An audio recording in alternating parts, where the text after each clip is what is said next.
justamente mañana tenía previsto el segundo pedido de vacancia presidencial, que es un pedido que le puede hacer el Congreso para sacarlo del cargo y para que terminen asumiendo alguno de sus vicepresidentes. Pero antes de que esto suceda aparecieron unos videos donde el hermano de Keiko Fujimori, Kenji Fujimori, que digamos está peleado y enemistado con ella, intentaba hacer algunos negociados con algunos congresistas para que terminen apoyando a Pedro Pablo Kuczynski, que pueda continuar en su cargo, tal cual había pasado la primera vez, el primer periodo de vacancia, ¿no? Donde ya se sospechaba que había habido alguna compra de votos, porque al otro día justamente se le había terminado dando un indulto humanitario a Alberto Fujimori, y todo esto sucede un día antes de ese pedido de vacancia, renunciando el presidente Pedro Pablo Kuczynski, con una población que te podría decir que al 90% está sumamente enojado con lo que está pasando, pero no solamente con él, sino con el resto de los congresistas también, quienes participaban de esos videos para comprar votos y quienes difundieron los videos, porque el problema de la institucionalidad hoy en Perú está dado en que la confianza no es para ninguno de los actores que hoy está en el gobierno, llámese oposición u oficialismo. Y con esto es qué va a pasar cuando mañana nos levantemos todos. Seguro. Carolina, contame, ¿cómo lo está viviendo el pueblo peruano? Faltan muy pocos días y ya se va a hacer la cumbre del Mercosur en Perú. También preocupa esta situación porque no hay presidente, o por lo menos va a estar Martín Vizcarra, es el sucesor, ¿no? Sí, a ver, acá se plantean dos puntos. El primero es que debería asumir, según dijo en su discurso Pedro Pablo Kuczynski, Martín Vizcarra. Hay dos vicepresidentes. Uno de ellos es Mercedes Arauz, quien renunciaría con él, y Martín Vizcarra, que sería cargo del país. No sabemos si de manera permanente hasta el 2021 o si va a presentar también su renuncia y de esa manera asumiría el presidente del Congreso. La verdad que hay mucha incertidumbre en torno a qué es lo que va a pasar políticamente. Por el otro lado, la Cumbre de las Américas ya tenía confirmada la presencia de los líderes del mundo, sobre todo de Donald Trump. También había confirmado el presidente Mauricio Macri que tenía una buena relación con Pedro Pablo Kuczynski, y trascendió estas últimas horas que aparentemente él podría no venir por esta situación de destitución de Pedro Pablo Kuczynski. Hablamos de Macri. Estos días previos donde transitábamos esta incertidumbre, incluso desde el año pasado, no se ha hablado mucho de la Cumbre de las Américas. Particularmente siento que hay muy poca conciencia de lo que representa un evento de esas características, porque nosotros hemos tenido la suerte, podría decirse de alguna manera, de haber vivido una cumbre en Mar del Plata y de saber que había medidas de seguridad. Vos te acordarás lo que fue en ese momento. Por supuesto que cubrirlo sí. Como periodista. Bueno, ahora faltando semanas, uno tiene la sensación de que no hay nada absolutamente organizado, sobre todo en temas de seguridad.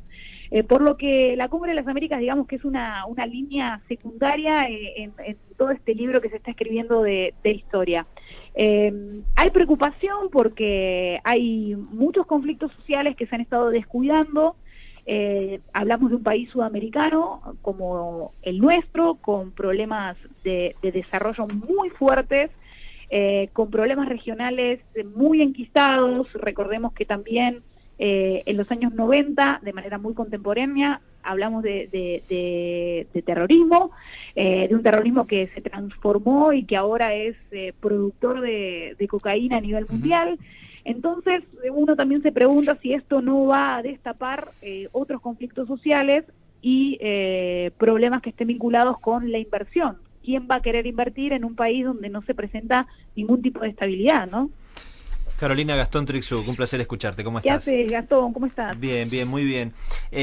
Recuerdo en aquel periodo de elecciones, te molestamos varias veces desde Radio Brisas, estabas allí cubriendo las elecciones con toda la información de primera mano. Hasta el momento, al margen de este escándalo y esta situación límite que lo obliga a dar un paso al costado antes de que lo echen, un poco así se presenta el tema, ¿cómo valorás en líneas generales, en un cómputo global, lo que hizo hasta el momento? Bueno, yo soy muy crítica respecto de lo que hizo hasta el momento, pero mi opinión no es la opinión del resto de los peruanos. Vos sabés que cuando él asume, se da una particularidad. Yo Es increíble el paralelismo que podemos tejer con lo que es nuestra política. ¿Por qué? Porque se da una situación muy parecida a lo que es la grieta en Argentina entre Macri y Cristina Fernández de Kirchner. Cuando asume Pedro Pablo Kuczynski, asume en una segunda vuelta. Va a esa segunda vuelta con Keiko Fujimori, la hija de Alberto Fujimori, que tiene un grupo político y seguidores muy fanatizados, y por el otro lado, quienes votan a Pedro Pablo Kuczynski, digamos, no son sus adeptos, sino son los que no querían que llegue Keiko Fujimori al poder. Ahí se da la primera cuestión de un país partido en dos. Digamos que a partir de ese momento, él como que está en la mira de manera permanente por todos, y con un Congreso que tenía mayoría opositora.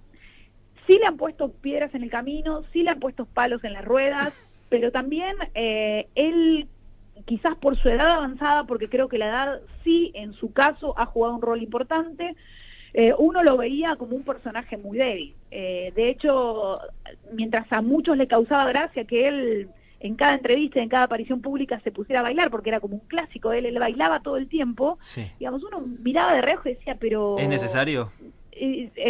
Claro, esto está pasando en serio, esto es real. Claro. Y digamos, lo que fue una humorada en principio, y lo que eso ayudó a levantar la imagen e incluso llegar a la presidencia, después se transformó en un ¿qué está haciendo? ¿No? Porque cuando lo veíamos recién que fue a presentar su renuncia al Palacio de Gobierno, se estaba despidiendo de su gente y levantaba la mano, saludaba, ¿no? Como un rockstar. Como un diferente, ¿no? Claro. Ante la situación. A mí siempre me generó muchas dudas sobre todo por cómo llegó al poder. Creo que hizo cosas muy buenas para los inmigrantes venezolanos.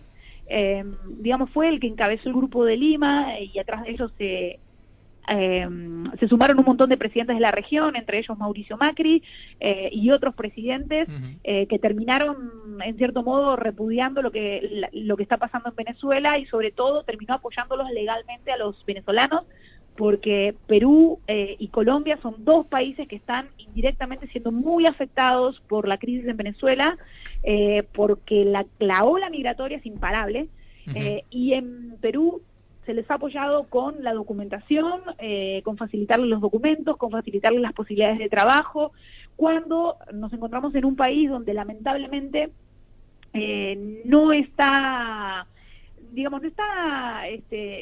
acepta la migración como algo positivo. Hay mucha discriminación, sobre todo sobre los venezolanos, porque no es un país que ha recibido inmigrantes siempre ha sido un país migrante, ¿no? Claro, es el Perú el que se ha ido al mundo, el que ha exportado sus talentos o sus capacidades, y hoy se encuentra con un Perú que económicamente le va bien y que termina recibiendo inmigrantes, y le falta un crecimiento muy importante en lo que tiene que ver con la política antidiscriminatoria, y PPK está haciendo mucho por eso, ¿no? Y quienes tenemos el contacto y la confianza con los ciudadanos venezolanos y con las historias de sufrimiento que tienen, realmente para mí es una de las cosas más aplaudibles. El resto es parte de una política muy burda y muy grosera, y que no tiene únicamente que ver con él, sino que tiene que ver también con Alejandro Toledo, que está con pedido de captura internacional también por el escándalo de Odebrecht. Tiene que ver también con Keiko Fujimori, a quien se las indica de estar involucradas con algún tipo de acuerdo por haber recibido plata de Odebrecht en la campaña presidencial, y así vemos para atrás la historia del Perú, y todos los presidentes están salpicados, incluso el propio Ollanta Humala, el anterior presidente, está en prisión por este escándalo. Digamos que es una... Se repite la historia, por resumirlo en una frase, ¿no? Y, por cierto, ¿cuánto le quedaba de mandato? Hablamos nosotros en la cobertura, 2 años, 1 año y medio pasó, más o menos. 2 años. El 2021 tenía que terminar su mandato. Bien. Igual, digamos, con un Congreso en su mayoría opositora, le fue muy difícil. Él tenía o tuvo la posibilidad en algún momento, porque está contemplado dentro de la Constitución, de cerrar el Congreso, es como si cerraras la Cámara de Diputados y Senadores, porque no te dejan gobernar. O sea, él lo pudo haber hecho, no hubiese sido determinado como un golpe de Estado, pero no utilizó ese recurso, y utilizó uno peor, que fue pagar coimas a algunos congresistas para que votaran a favor de su continuidad. Y bueno, hoy también podría haber cerrado el Congreso, porque en su defensa lo que él dice es que los videos que salieron a la luz, supuestamente comprando votos, estuvieron editados, armados. Digamos, en su defensa podría haber cerrado el Congreso, pero digamos, lo que pasó con este pedido de vacancia y con esta situación particular es que ya no tenía absolutamente ningún tipo de apoyo por parte de la gente, ¿no? Realmente el repudio es absoluto por parte de todos, no solamente a él, sino toda la política. Caro, un placer escucharte, te mando un beso muy grande, gracias por estos minutos y seguramente que te están convocando de todos lados. Te mando un cariño grande. Sí, estamos atendiendo el teléfono, viste, parezco Susana Jiménez, todo el tiempo con el teléfono en la oreja. Les mando un abrazo enorme a todos ustedes, con el afecto de siempre y con el afecto obviamente a mi ciudad, y es importante claro. que desde nuestro lugar pequeño como periodistas podamos hacer que el mundo también se conozca, ¿no? Que hay otro mundo y hay otras cosas que pasan más allá de nuestros límites. Hola Susana, chao. Chao. Chao. Nos vemos. Chao. Carolina Salvatori desde Perú con la renuncia del presidente peruano en el día de hoy.